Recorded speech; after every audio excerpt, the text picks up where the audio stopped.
Knowles on the News. Susan Knowles. Well, it's the first of the year, and it's our first Knowles on the News of the year. And it just so happens that I get to talk about what I'm sure every one of you loved to see the other day, and that's our dear leader. And we finally know that he's human because I'm sure, like me, you saw the crocodile tears. Wasn't that just amazing? Wasn't that just so touching? I think one of two things. Number one, I think he spent a lot of time around former House Speaker John Boehner. You know, when you've seen blubbering for so long, you start to say, you know what? I can do that. And perhaps that's what he did yesterday. He took a cue from John Boehner and he shed a tear so that the American public can just see what a wonderful, wonderful, touching moment it was, and what a wonderful guy he is. I have another theory, though. I think that perhaps, now bear with me, you know how when something is just so funny that you think about it and you just start laughing and you laugh so hard that you're crying, and when, you know, and you get your composure together, and later on when you're thinking about it, you may start laughing again, and tears may just start rolling down your cheeks because it's just so funny, and you remember how funny it was when it cracked you up just a few minutes before. Well, I think before the president went on, that he and Biden and the other guys and women may have been backstage, you know, away from the cameras, and just started thinking about how he was going to go out there and try to convince the American public not to worry. You know, I'm not taking your constitutional rights away from you. Oh, please. But he knew that he was going to do such a great job convincing the public that he really meant what he said, that it really impacted him so much, and he cares so much about you and I. And I think it probably just cracked them all up. And then when he was out there on stage, he just happened to think of it again, and it just started to crack him up. Oh, my gosh, let me hold back. Oh, no, wait, let me just go ahead and let this tear flow. They'll never know whether or not it's real or if I'm just laughing. So here he goes. Yeah. I was so convinced that he did it actually, though. Yeah, I really feel that it was genuine, you know, because you remember back when Benghazi happened and they brought the coffins back, and the president and Hillary were there standing beside the coffins, and you remember how much he cried. I mean, he openly wept over the death of those men in Benghazi. Oh, that's right, he didn't. Yeah. Yeah, instead, he and Hillary stood beside the coffins, and basically, it's been alleged that both of them lied to the families. Can you imagine that? A president who sheds a tear would lie to the families of those that were killed in Benghazi? Yeah, I didn't believe it either. And then, of course, whenever we talk about abortion and all those babies that have died, what, millions? I mean, gosh, how many since 1972? After Roe versus Wade, how many times did he shed a tear when he came out talking about Planned Parenthood and what they've been accused of doing? And did you see him cry those tears then? Yeah. No, he didn't. Yeah. No. I just remember some of the remarks yesterday. The one thing about this president, he's so good about making crap up. But I really think it works on a lot of the public. You know, I think it works especially on progressive liberals. They just think that, oh my gosh, yesterday was the best thing that I've ever seen. And, you know, right after Hollywood starts tweeting out, oh my gosh, I love my president. I love my dear leader. It was amazing to watch these people. They fall for it every single time. And they want to believe it. They really do. They don't want to believe that somebody is lying to them that much, or if they know that he's lying, they certainly don't want you or me to catch on. So we have to, go out there. And not that he called them beforehand and said, hey, listen, Hollywood, I'm going to shed a little tear. It's going to be very emotional. I want you to gear up, get your fingers ready for Twitter and Facebook. Because right after, I want you to just tweet all that you can about how wonderful I am, because it's all about me, and about how wonderful it is about what I'm doing. I really need your support on this. You've been great in the past, wink, wink, and I hope that you'll support me on this. And don't forget, we have some more parties coming up that I'm sure you'll want to attend at the White House. So thank you. But anyway, getting back to what I was saying, he's so good at just pulling numbers out of the thin air. And I'll say thin air instead of someplace else because I'm on radio. So got to watch what I say. But when he started out, he was talking about those criminals who don't follow the rules. Like, everybody's got to follow the rules here. If you want to be a gun owner, then you're going to have to play by the same rules, not different rules, not like what I do, okay? I'm the president. I've got different rules than everyone else, but you're going to play by the same rules as every other person in America. So he says, and I'm paraphrasing here, everyone needs to abide by the same rules. And most people, most Americans, most gun owners agree. You've got to play by the same rules. Now, here's where he starts pulling out the numbers. 90% of Americans support background checks. 90%. 90% of Democrats voted for background checks. I can't talk like him, thank God, but you get what I'm saying.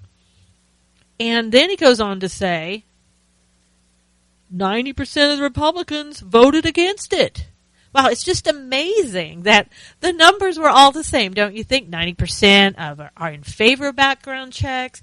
90% of Democrats supported the bill to have background checks, but 90% of the Republicans, oh boy, those people, those people we just can't seem to get rid of, 90% of them voted against background checks, and had they not voted against that bill, we'd have a background check gun bill. And none of these people, none of these criminals would be walking around with these illegal guns because, they'd have to go through background checks. Oh, my God. It's just amazing. And again, the progressive left is sitting there going, yes, oh, Mr. President, you are so right. We would not have any of this. Guns would no longer be a problem on the streets anywhere, because those criminals would have to play by the same rules as everybody else. Gosh, doesn't that make so much sense? Wish I had thought of it. And then I love this.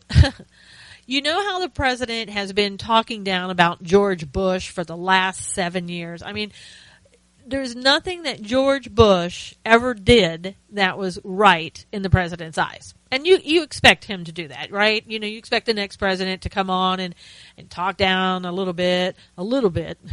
We've taken it to the extreme in this administration, but to talk down a little bit about their predecessor. You want to look so much better. Oh my gosh, I can do a better job, and I've done a better job, blah, blah, blah, blah, blah.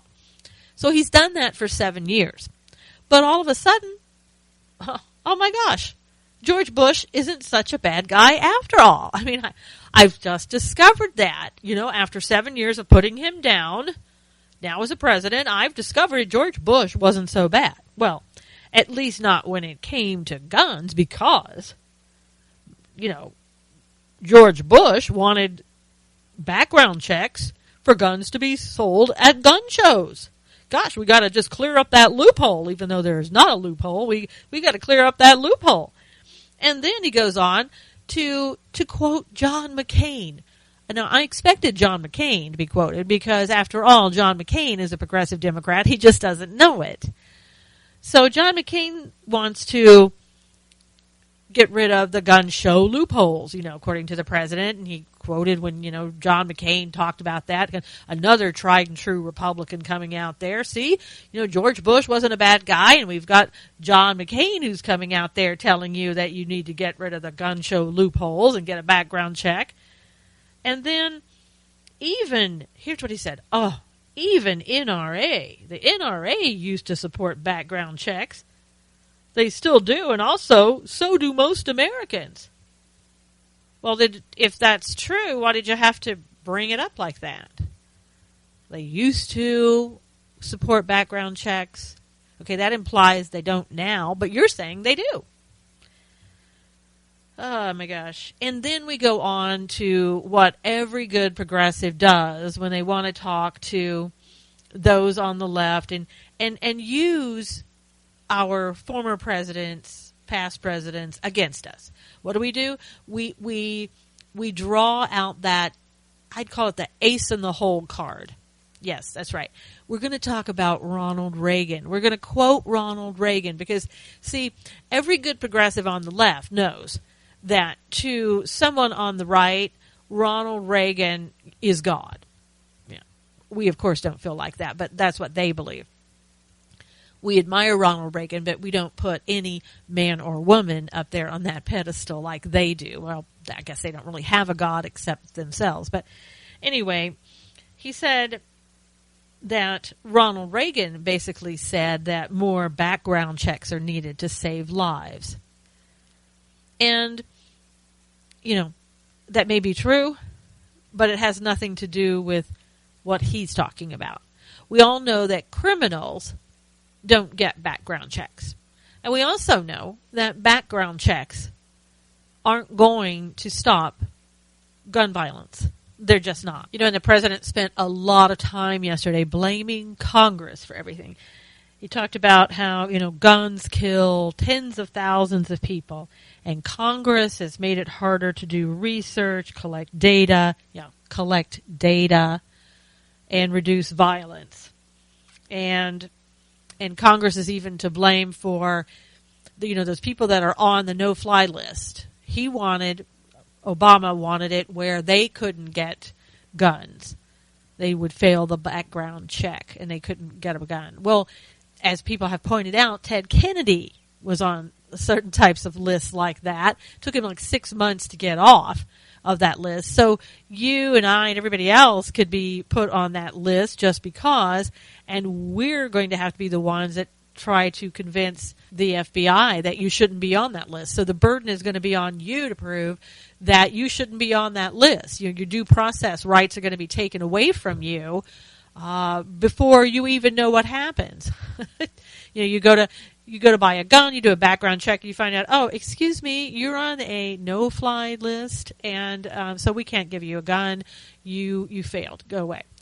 And then from there, you've got to prove why you should not be on there. Maybe the whole Tea Party, will end up on that list. People who are Republicans will end up on that list. How convenient it would be to put people on that list that you don't want to have guns. And so, Mr. President, they're still following the Constitution, unlike you. There is a Fifth Amendment right of due process, and that would violate that. They understand that, even if you don't. And then, of course, he had to go into, and the gun lobby can't hold Americans hostage when it comes to this. Oh, my God. Theatrics all around.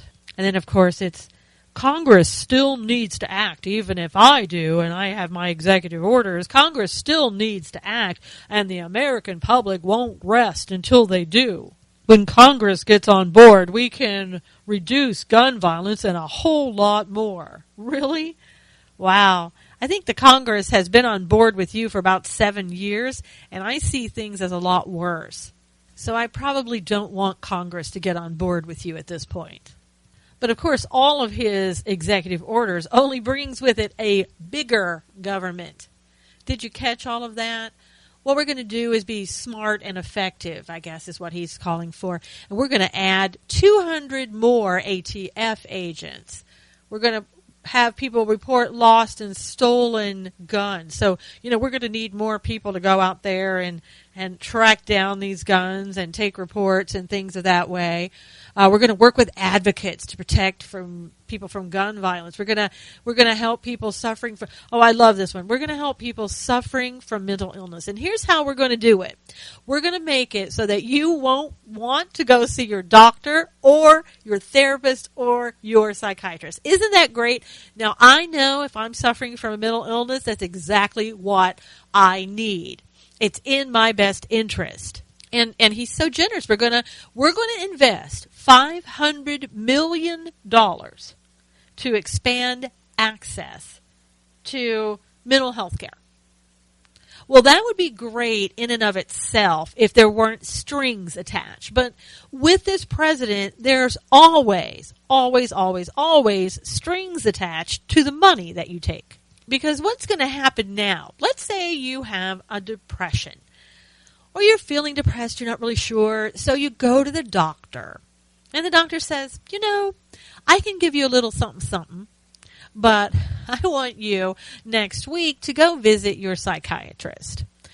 And because, I work on physical ailments and not mental health issues. So I would rather that I'll refer you to a psychiatrist.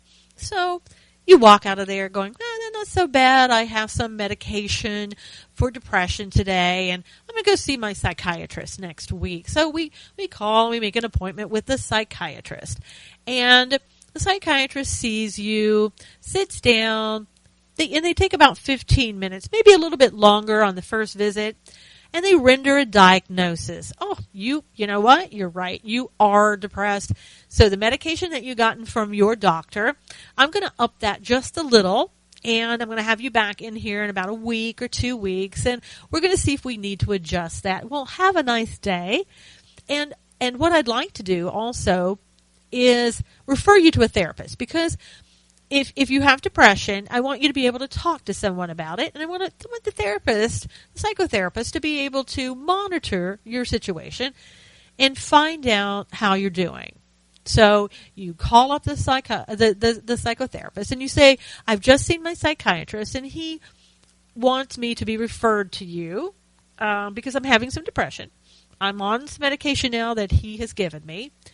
And he thinks it'd be great if we talk. Okay, sure. Come on in. You go on in to the psychotherapist. You sit down. Tell the psychotherapist about all the things that you've been doing and why you think that you're feeling depressed. There's been some stress in your life and there's some financial issues, things like that. So you really wanted to just go and maybe get some medication, talk it through, and go on your merry way. And because, that's what you want, that's what you do. You just want to feel better. You want to get better, and it's better for you, better for your family, better for everyone. It used to really be until now, because if this law goes through and, we can't be 100% sure about anything that he's written and how the law is going to really end up. But the way I look at it right now is once you went into your doctor and you said you were depressed, and he or she goes, okay, great, here's some meds. Even without the meds, that report about your depression is going to be forwarded on to a federal data bank. I don't know if it goes to the FBI or which federal agency it goes to. It doesn't really matter. Now, your information about your health, and I don't know how that's not a HIPAA violation, but anyway, your information is going to be forwarded to the feds, and it's going to go in a database. And once it's in that database, your guess is as good as mine how long it will be in there. And let's say you're no longer depressed. Will it come out? Will it stay? Who are you going to call to say, hey, I want that taken out? What will be the procedures to get that out? Or once it's in there, it never comes out. What's the statute of limitations on it? On and on and on. And then you went on to the psychiatrist. Wow. So you're really trying to help yourself. Okay, well, we're going to take that information from the psychiatrist, who now has to report the fact that you came in and you're depressed, and gives out your medical information once again to the federal database. There's 2 people now who are saying you're depressed. 2 doctors, as a matter of fact, saying that you're depressed. Do you see the case kind of growing against you at this point? And then you went on because you're a responsible individual. You want to do what your doctor tells you because it's in your best interest to have your issues dealt with. You went on to the psychotherapist. Now, I don't know. A lot of psychotherapists are not doctors per se. So are they under the same obligations? Well, let's just say they are because they're a mental health professional. And I would say with Obama, everybody's fair game, so they probably would be responsible for also turning in to the feds that you came by because you're depressed. Now we have 3 people who are saying that you are depressed, 3 people who have shared your medical information with the federal government. You don't know how secure that's going to be, that your information is just sitting out there for anyone and everyone. It's being used in a background check. Who's looking at it? It's not like, with your medical records, you shouldn't be looking at it unless you have reason to be looking at it. So who gets access to those federal databases? Somebody who just happens to want to find out if their neighbor, let's say, somebody working for the feds wants to find out, what if my neighbor has depression? What if I should be worried about my neighbor? And they go looking at it. Do you see how complicated this all gets? Not only is it unconstitutional, but it puts you in a situation that you should never have to be in. You should be able to go to your doctor, your psychiatrist, your psychotherapist, whomever, and tell them how you're feeling and not feel like, oh my gosh, if I tell them this, I'm not going to be able to get a gun or anything else that I want to do in life. And here's also another thing. If they find out that you're depressed, and let's say it's a guy, you're depressed, and you've gone to the doctor, the psychiatrist, and the psychotherapist, and it's all in the database now. Your wife goes, and she thinks, I'm just going to go. I want to buy a firearm. I think it's time. I want the protection. I'm going to go do this.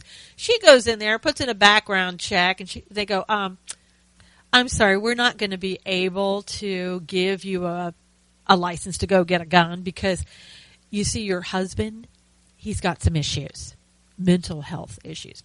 Now, here we go again with another violation because, as you know, if you go to a doctor, your spouse has absolutely no right to know any of your medical or mental health issues unless you want your spouse to know about them. So we violated another HIPAA law because they're going to have to tell her why she's not allowed a gun. They're going to have to come up with something and tell her, it concerns her husband. She has a right to know why she is being denied a right to buy a firearm. And I really do think, that all the professionals out there, you need to look at this and see if it violates your ethics as a professional to give this information to the federal government. So before you go out there and jump up and down and take this money, and I know people will. I know the doctors, especially in these nonprofit organizations that need the money, and those that support Medicare and Medicaid, they're going to take the money. But I want to ask you to be vigilant, to be mindful of what you're doing and how it could be a violation of your ethics. And if it is, then you're going to be answering to another organization. It won't be the president that you're answering to. It will be the ABA, Psychological Association, whomever, or as a doctor, you're going to be answering to those charges of ethics violation for giving out that kind of information, unless the organization changes its law to adhere to what the president wants. There's so many reasons why all of this is just so unconstitutional. In California, they have a new law, started out in January. Don't think it's been challenged yet. Don't know if it will be. But if somebody feels that, you are not mentally stable at the moment or depressed or whatever the issue may be, and that you shouldn't have a firearm, they can turn you in and the cops can come and get your gun. Now they have to be able to back that with some support. How much, how little, I don't know. I've written about this. I wrote about it long before it became law. So if you go to SusanKnowles.com and just kind of put in the search bar California gun laws, you'll eventually find it. But it is very unconstitutional. It's a very generalized law. There's a lot of overreaching that can be done. And basically the burden is going to shift to the person whose gun was taken away to prove that there's something they're not. You can't prove a negative. You can't prove that you're not mentally ill, perhaps, at the time they took your gun, or that you are stable right now. I mean, it's hard to prove those type of things. Why should the burden be on you? The burden should be on the person who's accusing you. I mean, it's ridiculous. And this goes too far, what the president was suggesting yesterday, and so does what California is doing, in my opinion. We really need to watch what's happening here. Because, again, people are sitting there going, oh, it sounds so good. I think it's well thought out. You bet it's well thought out. He and the DOJ have been planning this for so long. He wants his legacy to be that he is the one who stepped in and stopped the gun violence, because he enacted very strict gun control laws. And I love the part about developing new technology. We want to make it where you really can't use anyone else's gun, even if in an emergency you need to. For example, if it's your fingerprint on the gun, that's the only gun you can use. Let's say, God forbid that something happened and you needed to use someone else's gun to defend yourself. Your gun got taken away, or whatever the case may be, and they're coming after you. You see there's another gun sitting there. You go to pick it up to use it, and you can't use it. Why? Because your fingerprint isn't on it. And I've even heard them say that they want to do this for police officers. To me, this is crazy. And I can kind of understand their argument. If you have a police officer and a criminal takes his gun away from the police officer, you want the police officer to be safe. The cop supposedly will be safe because the criminal can't use the cop's gun. Well, that's assuming the criminal doesn't have another weapon of his or her own. So, again, we've got to, and I know progressives love this, they love to get rid of, or just not even bring it up at all, common sense. We need common sense. Gun owners have to be responsible around their children and around other people who may grab their gun and use it. You've got to lock them up when you're not using them. You've got to, keep them away from children. Whatever you have to do, it really kind of falls on the gun owner to be responsible. We don't need to have new technology with smart guns, or something that they can put in the technology where they can close down the use of your gun, just like they do with the use of your cell phones in California if need be. I know people sit there, again, the progressives sit there and they go, oh my gosh, this is wonderful. This is going to help us all. We're all going to be safer. And they don't think about the implications of what this all really means. Well, you and I do. We really do think of the implications, because we know for everything that looks so good, too good to be true, it usually is. And then I just really loved how he said, well, and this is Obama I'm talking about, we really need to have a balance. We need to strike a balance between the constitutional rights. There's the Second Amendment, but there's also, the First Amendment, the right to peacefully assemble, or the right to worship as you'd like, or the right to say whatever you like. Of course, there are some, exceptions to that, and there are some restrictions on that, but you understand what I mean, public. Yeah, okay, yeah, I understand what you mean. You mean that the free speech can be free as long as it is what you want to hear. For example, the DOJ and the president is working on making it to where you can't say anything about Muslims, anything that might be negative. Remember, she came out and said, well, if it's angry speech or whatever, against Muslims, you're gonna have to deal with me. I'm Loretta Lynch. And then had to kind of backpedal a little bit off of that one, because that violated, once again, their violations, but it violated the First Amendment right to free speech. So he's a big one to come out there and talk about how, you wouldn't want your First Amendment rights taken away, now would you? Ha ha, wink, wink. Unbelievable what he will go to, what lengths he will go to. And then, of course, right after that, here come the tears. Oh my gosh, every time I think about, wait a minute, what is it? What is it I think about? It gets me mad. Oh yeah. Every time I think about the kids that aren't here, I get mad. And so, when I get mad, I shed this tear. See, look. And then he goes into that kind of church speech. Or do I call it church speak? Because it's like, I'm preaching now, and I'm talking about how those people in Charleston and Chattanooga and everywhere else didn't get, you've heard it all before. He gets the crowd revved up, and then he just slams everybody he can in his wake. He goes back, gun lobbyists lie. We all need to stand up to make communities safer. Voters who want safe gun laws, blah, blah, blah, blah, blah. And then he brings in, the people with the right to vote, the LGBT, the Muslims. He brought in everybody. Everybody. And he says, it won't happen, this won't happen while I'm president, but you know what? I'll still get credit for the legacy of all this. And then, of course, you can't leave without a story about a young black man. This time, though, it just happens to be this 15-year-old. He didn't get shot by a white cop or somebody else who was white. So it kind of ruined his story a little bit. And this guy, this 15-year-old, he truly was a hero. He was the young man in high school who jumped in front of a bullet to save 2 girls' lives. He was truly a hero. First time that Obama's ever really used a story about a true hero. I'll give him credit.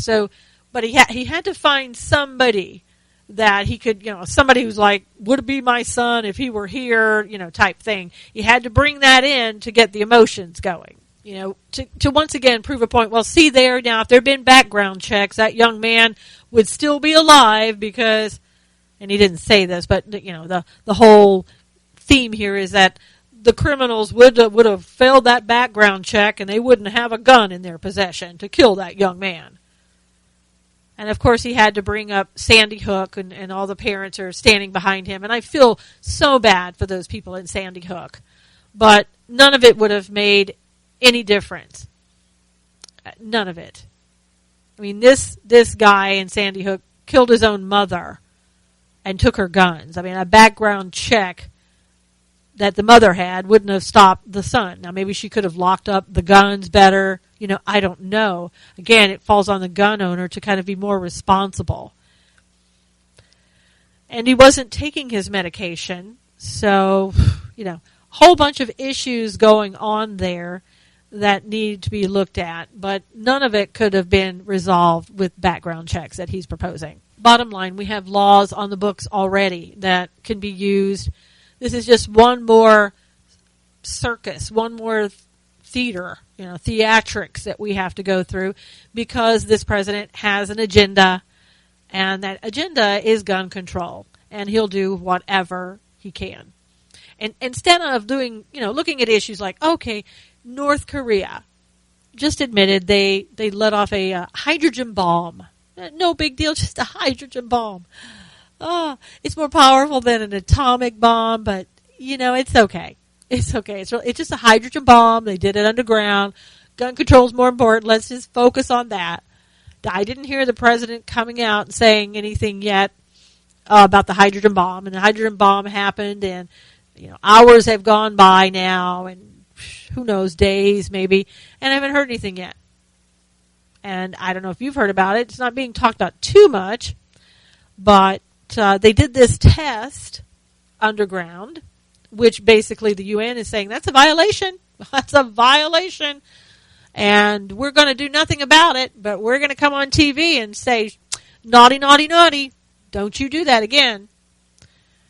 And anyway, this hydrogen bomb caused essentially something like an earthquake. It was like 5 point something on the Richter scale. Although, it obviously wasn't an earthquake, but it had that same type of jolt and powerfulness. Who knows what it did to the people if they felt it, because it was like, I think 6 miles underground or whatever. But I'm just, after all the gun control talk, I'm just wondering, should somebody have given the dictator in North Korea, if they had given him a background check, would he have gotten a hydrogen bomb? Seriously? And we could probably say maybe those people in Iran, before we did that nuclear deal, maybe we should have given them a background check. Because if we had insisted upon a background check before entering into that nuclear deal, man, we would be smooth sailing. We would know that everything's fine. Of course, when you did the background check in those two countries, you might find a little something, I'm just saying. And perhaps they would have failed that background check. And the hydrogen bomb thing, that wouldn't happen. Iran possibility of getting nuclear weapons, that wouldn't have happened because they would have failed the background check. I mean, we all know this. What a great plan that the president has. It's about as foolproof as anything else he's come up with. But we have found out since the hydrogen bomb incident with North Korea that U.S. Defense Secretary Ash Carter and South Korea, their defense minister, had discussed an apparent North Korean nuclear test. The ministers agreed that any such test would be unacceptable and irresponsible provocation. Woo! Wow. Tough talking. But what's going to be done about it? What is the United States going to really do about it? Should they do anything about it, or we just go on and worry about gun control? I mean, but this will make you feel better. A statement came out that Hillary Clinton, okay, get these words now, strongly condemns reports of North Korea nuclear test. And she says, we can't give in to or in any way encourage this kind of bullying. Now, you remember, what was it, a week or so ago when Hillary talked about the bullying that's done against her? And she kind of wanted to, just a little bit, she shed a tear just like Obama did. And she talked about bullying and how she had been bullied. So I guess we could equate the hydrogen bomb test that goes against certain agreements that were made between us and North Korea and South Korea, that they wouldn't do such things. I guess we can equate that with the kind of bullying against Hillary, right? I mean, they're on the same level, right? But we have a voice of reason as well. GOP presidential candidate Ted Cruz came out to say that the North Korea incident is an example of what will happen with Iran. It underscores the need to reverse Iranian nuclear deal. Yes, thank you. Thank you so much. Finally, somebody has a voice of reason here. But again, Ted, if they had just done a background check, I think you'd probably feel okay about Iran right now. Oh my gosh. And then, I don't know, I haven't seen the president come out all teary-eyed about this yet. I mean, I know there's still time, but at least 9 troops and 30 militants are dead in clashes which sparked fires in Libyan oil ports. And this just occurred. And, remember when he was on vacation, the $70 million Hawaiian vacation that the president just took? And remember those people died? There were six of our military men that came back in coffins. And, gosh, I didn't see Obama say anything about that. He didn't shed a tear. He didn't come back. You can't expect him to. He's on vacation. He's on vacation. And golf is calling him. And that's, when you're on vacation, that really does take precedence. And there's something coming out from the Pentagon. And I know this isn't basically anything that the president had to do with this, because it concerns doing something for our military that's very honorable. And it's not about firing, top generals and all that stuff that he's into. But the Pentagon may upgrade hundreds of troops to possible medals of honor. This is an article in USA Today. It says the Pentagon is poised to order the military services to review more than 1,100 medals issued since the 9/11 terror attacks for possible upgrades to the Medal of Honor. And what happened was that this needs to be approved by the Defense Secretary Ash Carter. And the review stems from a study of military decorations and awards that was ordered back in March 2014 by then Defense Secretary Chuck Hagel, to ensure that after 13 years, only took 13 years, It's still going, though, but it could take a little longer. Of combat, the award system appropriately recognizes the service, sacrifices, and actions of our service members. Notice that, I don't know if timing sometimes is everything, and this is coming near the end of Obama's presidency.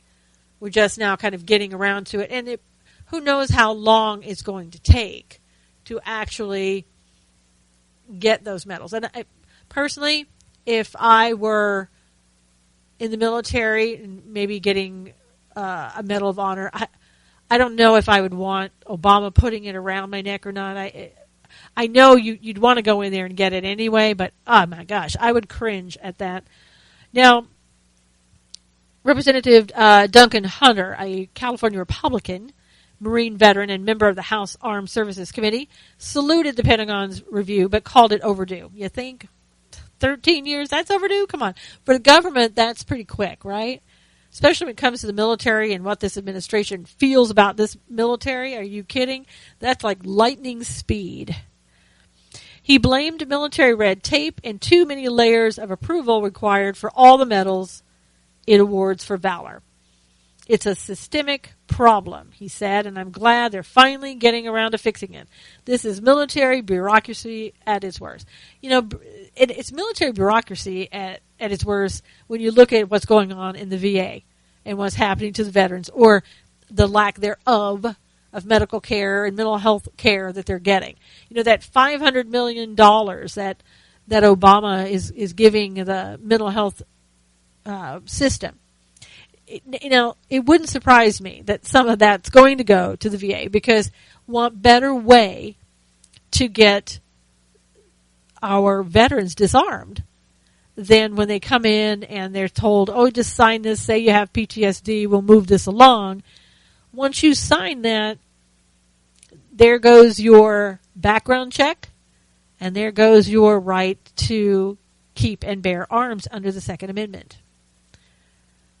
I don't want to sound cynical about this, but, after 7 years of putting up with the same old thing, it's really hard not to be cynical when you're talking about the moves that this administration does. So turning to a little levity, let's say.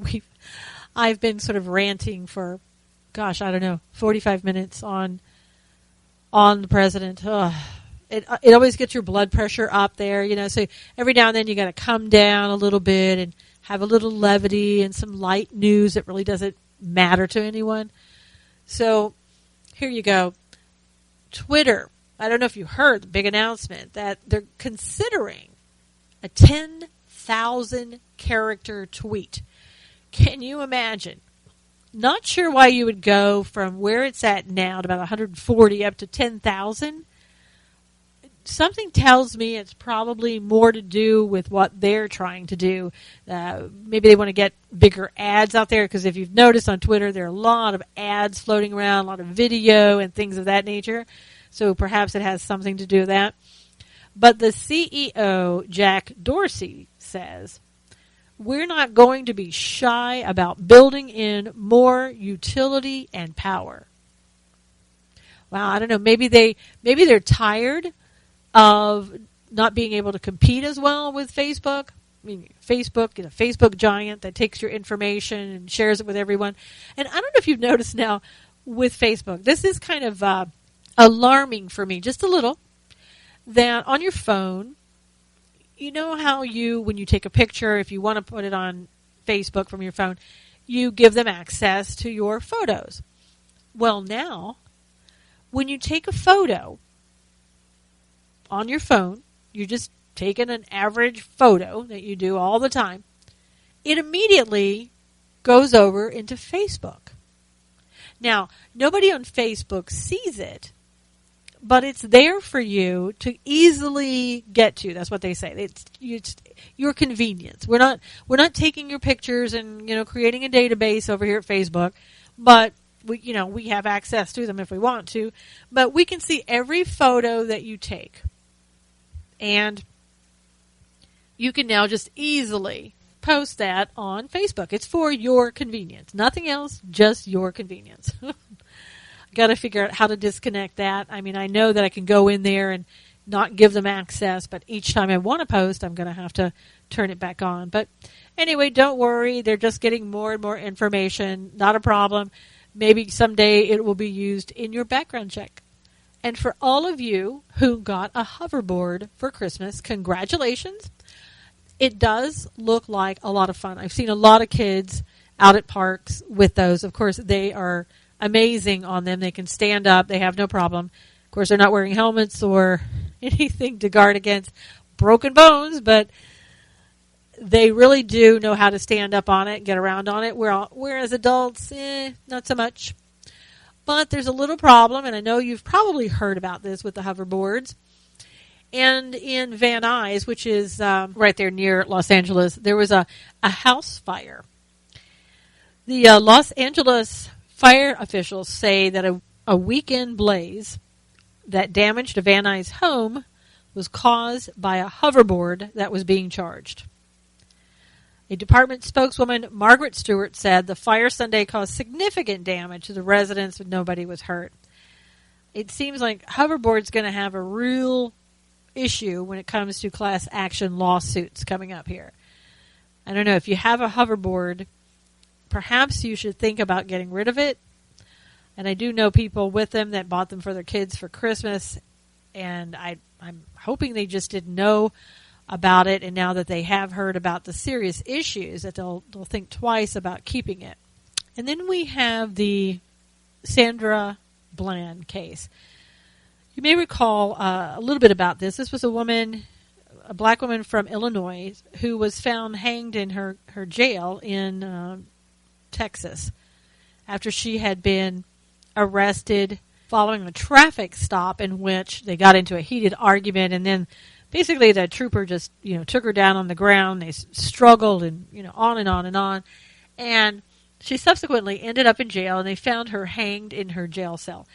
And I think she was in jail for a couple of days. I mean, the whole thing is a little bit crazy. It seems like the traffic stop was extremely minor, and what escalated was the argument and then sort of resisting arrest and on and on and on. But they had a grand jury that was convened in December, and the grand jury decided not to indict anyone for her death. But the door remains open, they say, for other charges, and a special prosecutor is looking at it, and the grand jury is going to be meeting again Wednesday to consider, again, charges in connection with the arrest and death. It's almost like, because of the situation, white cop, black citizen, that how many times are we going to convene the grand jury? Is it going to happen twice? We're going to keep going back until we convince the grand jury that something needs to be done? I don't know. And I don't know all of the issues, but it just seems like lately that we just keep trying to look for something dependent on the white cop, no matter what the situation is. And again, I'm not sure. I think the cop had the right to stop her, and it just got out of hand. But being hanged in a jail cell when it looks like apparently that no one else would have done it or could have done it or did it. I mean, I don't know if there were cameras. I think there were some issues like that where they said that it was shown that there's no way that could have been done by anybody but her. And maybe she was mentally unstable. I don't know. Don't know the facts so much, and I mean, that's what the grand jury. But my question is, again, why are we having a grand jury convene twice? I don't recall that in other situations. And, I mean, you have a right to bring charges even if you're not convening a grand jury. If the DA looks like they want to bring charges, they can do that without a grand jury. I do believe they can. You can also bring civil charges, whatever the case may be. Again, my question is just, why are we doing this twice when we've already been through that process? Now, I know they're saying they're looking at other charges. But again, unless they're criminal in nature, why are you convening another grand jury? I mean, they could do just like the Freddie Gray case and give them $6 million before the case has even been brought to trial. I mean, it's just one of those things where it seems like we're just trying to keep the peace and not look at things reasonably as we used to do in the court of law. And I know there's two sides to every argument, but it just seems that things are a little bit out of control these days when it comes to this type of grand juries and juries and settlements and all the other stuff that's going on. And I have a question for you. Do you like Chipotle? Do you love how they say, gosh, all natural, wonderful stuff, come on in, have some food. You're going to love it here.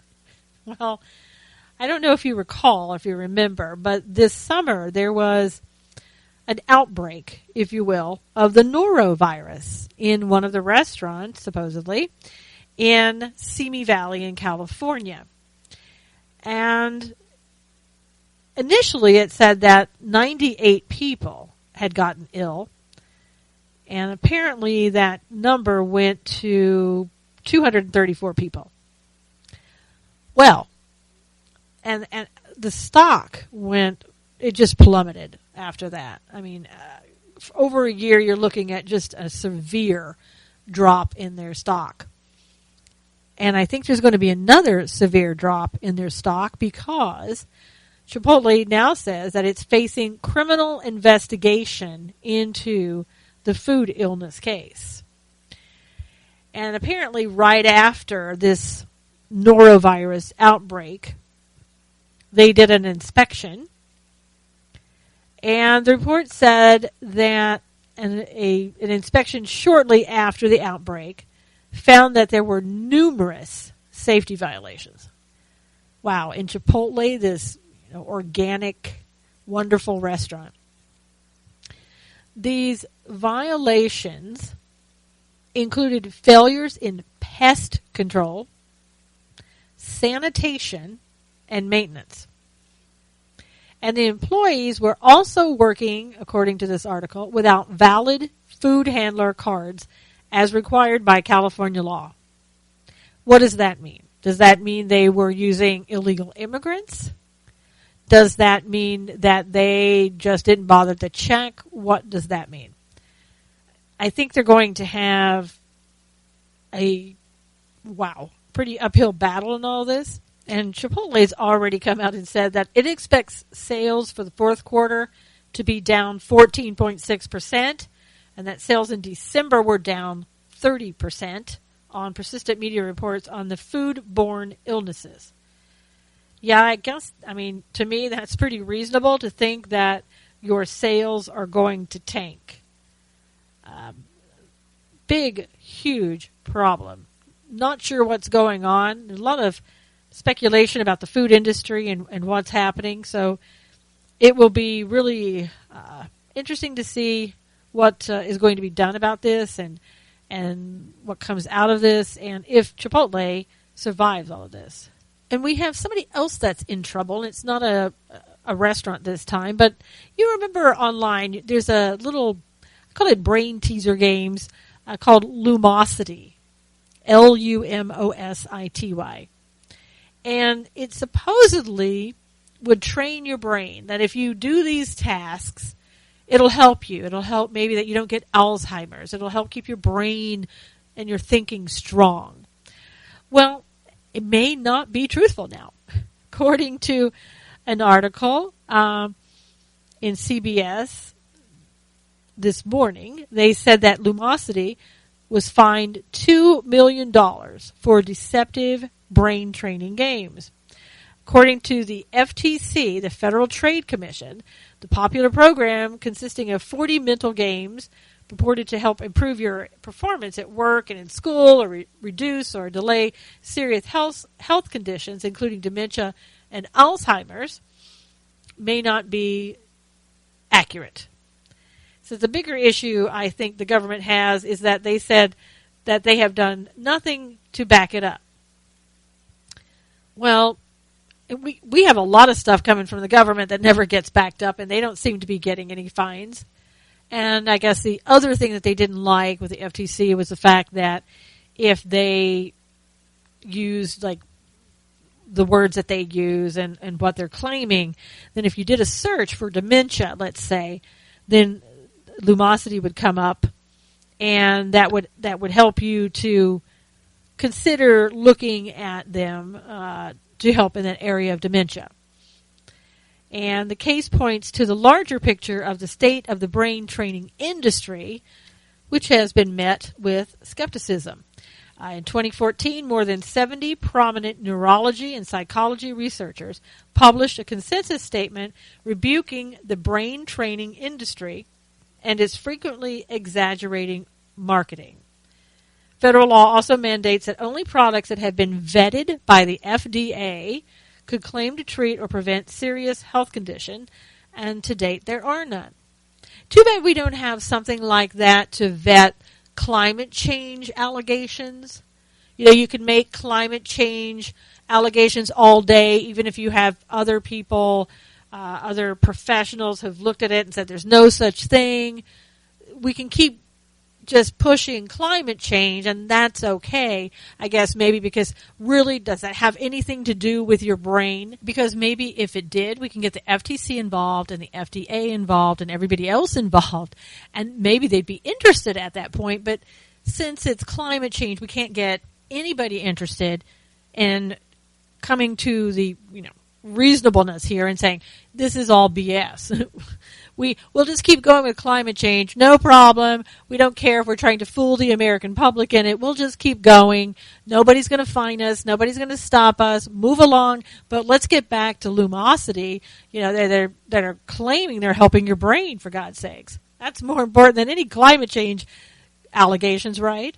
And it really is interesting to see here that they said that the FTC had considered and they were going to fine them $50 million.